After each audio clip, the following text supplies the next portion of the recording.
Tony അച്ചായനെ കുറിച്ച് കഴിഞ്ഞ 4 ദിവസം മുമ്പ് ഞാനൊരു വീഡിയോ കാര്യങ്ങളൊക്കെ ചെയ്തിട്ടുണ്ടായിരുന്നു. അതിന്റെ ഏകദേശം ഭാഗങ്ങളൊക്കെ എനിക്ക് ക്ലിയർ ആയിട്ടും ഉണ്ടായിരുന്നു. അതിനുശേഷം ഞാൻ ഇന്നലെ ഒരു വീഡിയോ ഇട്ടു. അതിന്റെ താഴെ വരുന്ന കമന്റും കാര്യങ്ങളും എന്താണെന്ന് വെച്ചാൽ ഞാൻ ഇനി PR ഏറ്റെടുത്തു എന്നുള്ള രീതിയിലൊക്കെ. എന്നിട്ട് എന്റെ തന്തയ്ക്ക് വിളിച്ചുള്ള സംസാരവും കാര്യങ്ങളൊക്കെ.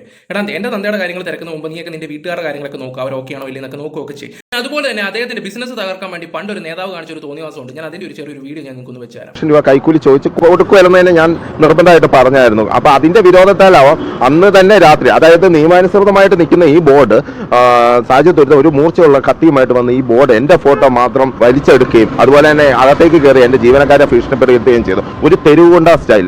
ഒന്നുമല്ല, ഇതൊരു ചെയർമാനല്ലേ, പല നഗരസഭയുടെ ചെയർമാൻ തെരുവ് ഗുണ്ടയെ പോലെ ഭീഷണിപ്പെടുത്തുവാണോ ചെയ്യുന്നത്? ഒരിക്കലും അത് അംഗീകരിക്കില്ല.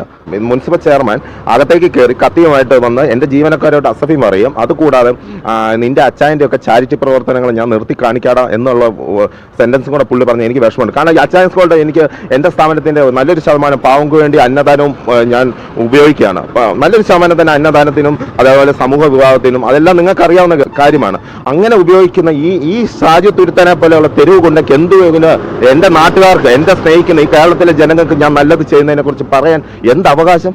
വർഷങ്ങൾക്ക് മുമ്പുള്ള വീഡിയോയും കാര്യങ്ങളൊക്കെയാണ്. അന്ന് മുതലേ ഇദ്ദേഹത്തിന് ഒരുപാട് പ്രശ്നങ്ങളും കാര്യങ്ങളൊക്കെ ഓരോരുത്തന്മാർ ഉണ്ടാക്കിക്കൊണ്ടിരിക്കുകയാണ്. അന്ന് മുതലേ ബിസിനസ്സും നിന്റെ ചാരിറ്റി എല്ലാം ഞങ്ങൾ നശിപ്പിക്കുമെന്ന് പറഞ്ഞ് ചില നേതാക്കന്മാർ ഗുണ്ടാപരവും കാര്യങ്ങളൊക്കെ നടത്തി കുറെ കാലങ്ങളുണ്ടായിരുന്നു. ഇപ്പോൾ അദ്ദേഹത്തിനെ തകർക്കാൻ നോക്കുന്നത് പെണ്ണു വിഷയത്തിലാണ്. അതാകുമ്പോൾ പിന്നെ അറിയാലോ, ഏത് വലിയ നേതാക്കന്മാരാണെങ്കിലും ഏത് വലിയ ആൾക്കാരാണെങ്കിലും പോലും ഒന്നും മിണ്ടാതിരിക്കും എന്നുള്ള രീതിയിൽ. അതാണ് ഇപ്പോൾ അവന്മാർ ചെയ്തുകൊണ്ടിരിക്കുന്നത്. അച്ചായൻ്റെ ഒരു വോയിസ് മാത്രമല്ലേ വന്നിട്ടുള്ളത്. ഈ പറയുന്ന ഓപ്പോസിറ്റ് നിൽക്കുന്ന പെണ്ണിന്റെ വോയിസോ കാര്യങ്ങളോ വന്നിട്ടുണ്ടോ, ചാറ്റോ കാര്യങ്ങളോ എന്തെങ്കിലും വന്നിട്ടുണ്ടോ?